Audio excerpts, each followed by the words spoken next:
Hello Krishna ഹിയം. ഈ ഒരു video house വൈഫിനുള്ളതാണ് കേട്ടോ. സോ നിങ്ങൾ ഇപ്പോഴും നിങ്ങളുടെ ഹസ്ബൻഡിനെ ഫിനാൻഷ്യലി ഡിപ്പെൻഡ് ചെയ്ത് ജീവിക്കുന്നവരാണോ എങ്കിൽ പലപ്പോഴും നിങ്ങൾ നിങ്ങളുടെ വീട്ടിൽ പല ജോലികളൊക്കെ ചെയ്യുന്നുണ്ടാവും. പക്ഷേ നിങ്ങൾക്ക് സ്വന്തമായിട്ട് ഒരു ഏർണിംഗ്സ് ഇല്ലാന്നുണ്ടെങ്കിൽ പല സ്റ്റേജിലും നിങ്ങൾ ഇൻസെക്യൂരിറ്റീസ് നിങ്ങൾക്ക് ഫീൽ ചെയ്തിട്ടുണ്ടാവും അല്ലേ? അങ്ങനെ ഒരാൾ നിങ്ങളെങ്കിൽ നിങ്ങൾ ഇനിയും അതുപോലെ തുടരുന്നതിന് പകരം നിങ്ങൾക്ക് നിങ്ങളുടേതായ ഏർണിംഗ്സ് ക്രിയേറ്റ് ചെയ്യാനായിട്ട് ശ്രമിക്കുക.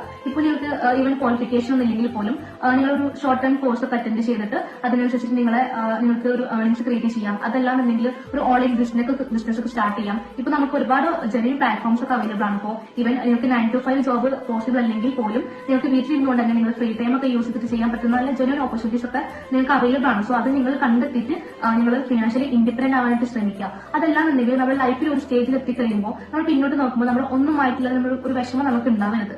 സോ ചിലപ്പോൾ നമുക്ക് ആ ഒരു ഫ്രസ്ട്രേഷൻസ് ഒക്കെ നമ്മൾ നമ്മുടെ മക്കളുടെ അടുത്തൊക്കെ ആയിരിക്കും കാണിക്കുന്നുണ്ടാവും. ചില സമയത്ത് നമുക്ക് ഭയങ്കര ദേഷ്യമൊക്കെ ആയിട്ട് ഫീൽ ചെയ്യാറ്. കാരണം നമുക്ക് നമ്മുടെ ശരിക്കും പറഞ്ഞാൽ നമ്മുടെ ഒന്നും നടന്നില്ല, നമുക്കൊന്നും ആയില്ല എന്നുള്ള ആ ഒരു വിഷമാണ് ചിലപ്പോൾ നമുക്ക് ഫ്രസ്ട്രേഷൻസ് ഒക്കെ ആയിട്ട് മുന്നോട്ട് വരുന്നുണ്ടാവും. സോ അതിന് പകരം നിങ്ങൾ സെൽഫായിട്ട് നിങ്ങളുടെ കഴിവ് മനസ്സിലാക്കിയിട്ട് അതിലുള്ള പ്ലാറ്റ്ഫോംസ് നിങ്ങൾ കണ്ടെത്താം. സോ നിങ്ങൾ മനസ്സിലാക്കേണ്ട ഒരു കാര്യം നമ്മളുടേതായ ഒരു ഐഡന്റിറ്റി ക്രിയേറ്റ് ചെയ്യുക. അതല്ല നമ്മൾ ഇന്നയാളുടെ ഭാര്യയാണ്, ഇന്നയാളുടെ മകളാണ്, ഇന്നയാളുടെ പെങ്ങളാണെന്ന് ആ ഒരു നിങ്ങളുടെ ഐഡന്റിറ്റി. സോ ക്രിയേറ്റ് ചെയ്യുക അവർ ഐഡന്റിറ്റി. സോ ഇന്നത്തെ കാലത്ത് അതൊരു വളരെ ഇമ്പോർട്ടന്റ് കാര്യമാണ് ഫിനാൻഷ്യലി ഇൻഡിപെൻഡന്റ് ആവുക എന്നുള്ളത്. സോ നിങ്ങൾ അതിന് ശ്രമിക്കില്ലേ? ഓക്കെ.